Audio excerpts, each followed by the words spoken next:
Hoy vengo a contarte una historia de un hombre insensante y prudente, católico por convicción.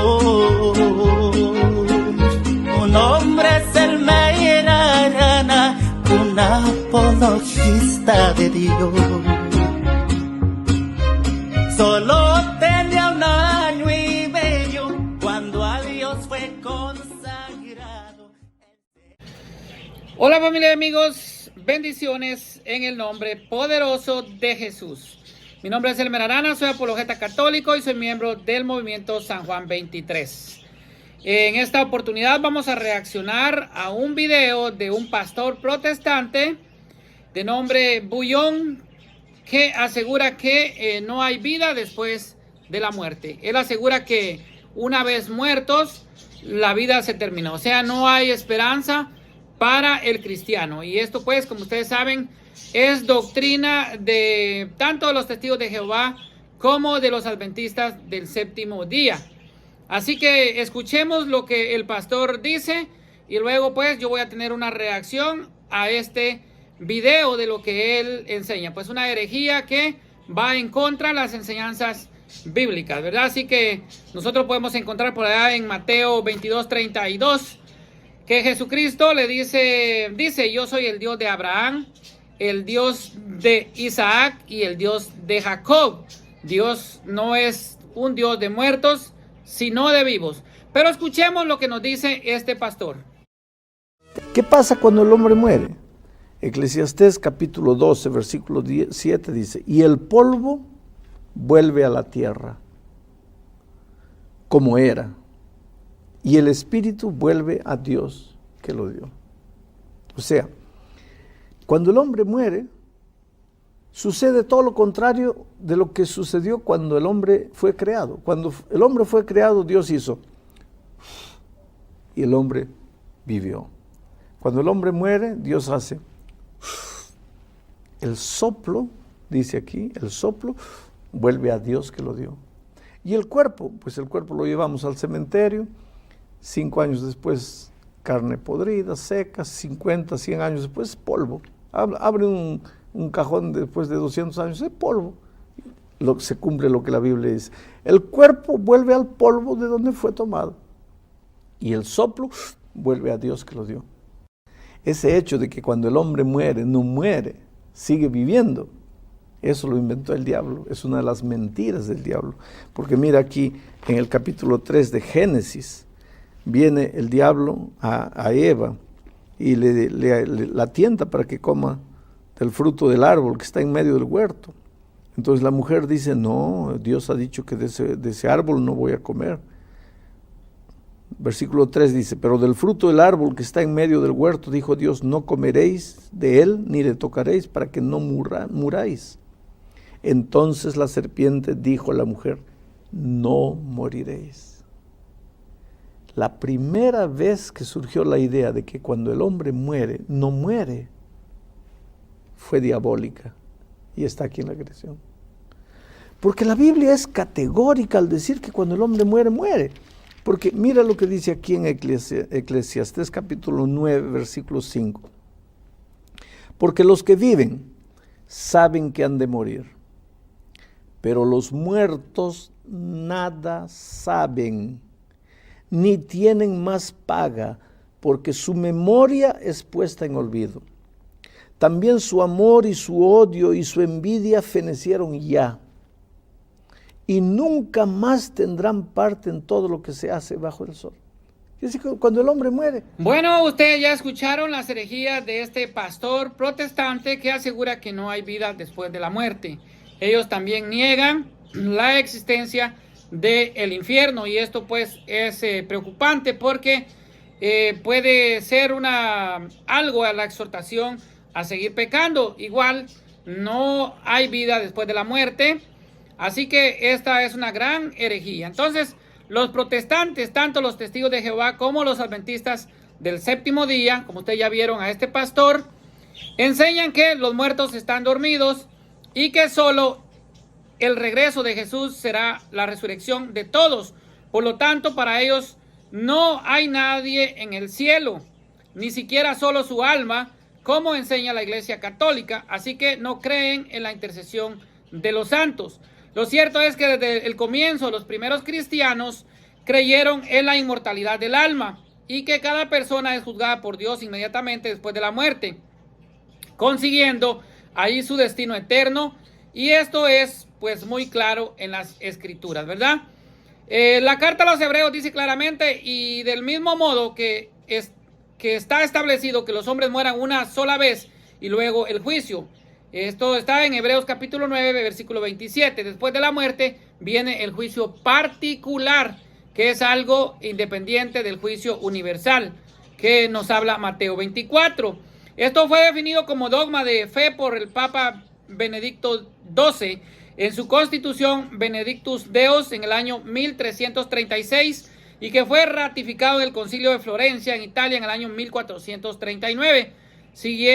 La siguiente declaración dice: las almas de aquellos que después de recibir el bautismo no incurrieron absolutamente en mancha alguna de pecado, y también aquellos que después de contraer mancha de pecado la han purgado, o mientras vivían en sus cuerpos o después que salieron de ellos, según arriba se ha dicho, son inmediatamente recibidas en el cielo y ven claramente a Dios mismo, trino y uno, tal como es uno, sin embargo, con más perfección de otros, conforme a la diversidad de los merecimientos. Pero las almas de aquellos que mueren en pecado mortal actual o con solo el original bajan inmediatamente al infierno para ser castigadas, si bien con penas diferentes.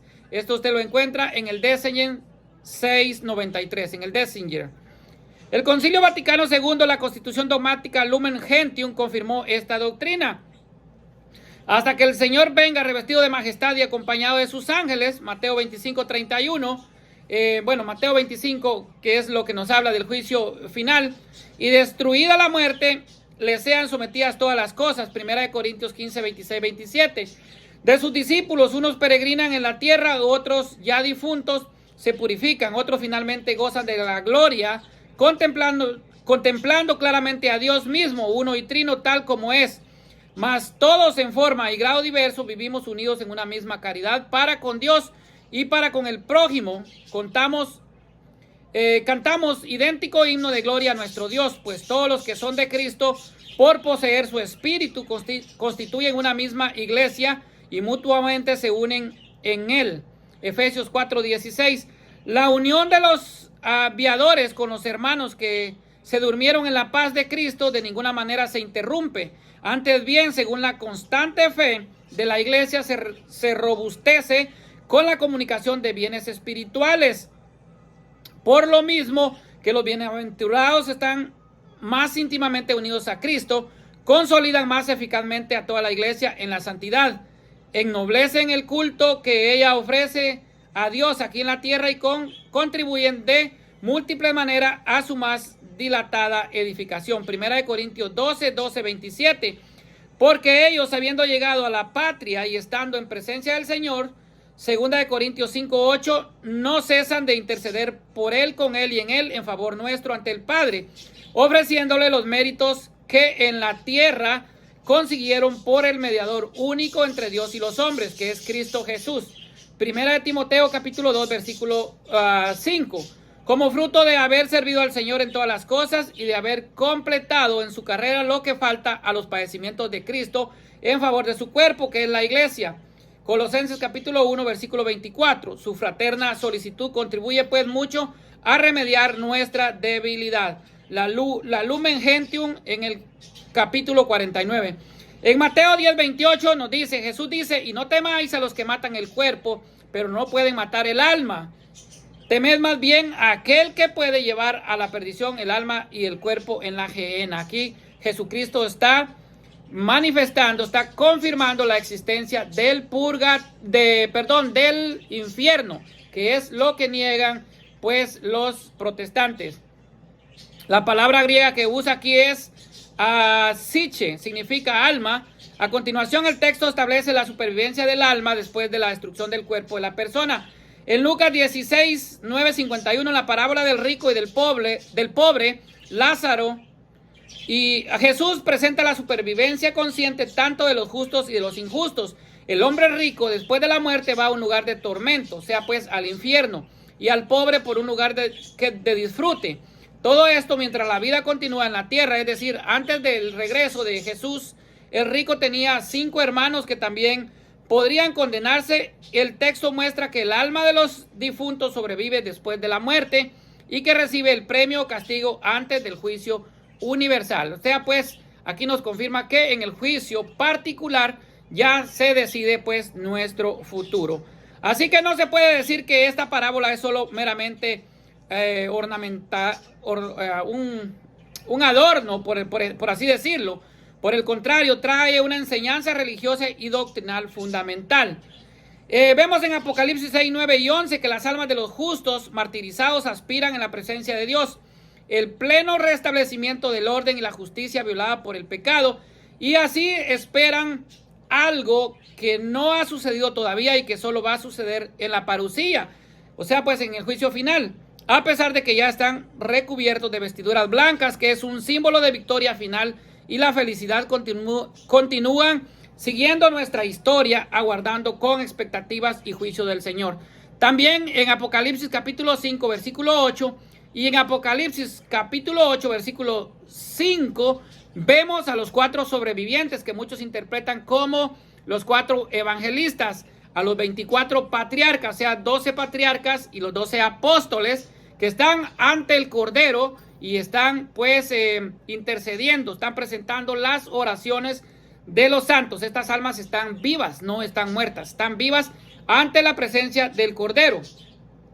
Y nos dice Apocalipsis 6, 9, 11, cuando abrió el quinto sello, divisé debajo del altar las almas de los muertos, las almas de los que fueron degollados a causa de la palabra de Dios y del testimonio que les correspondía dar.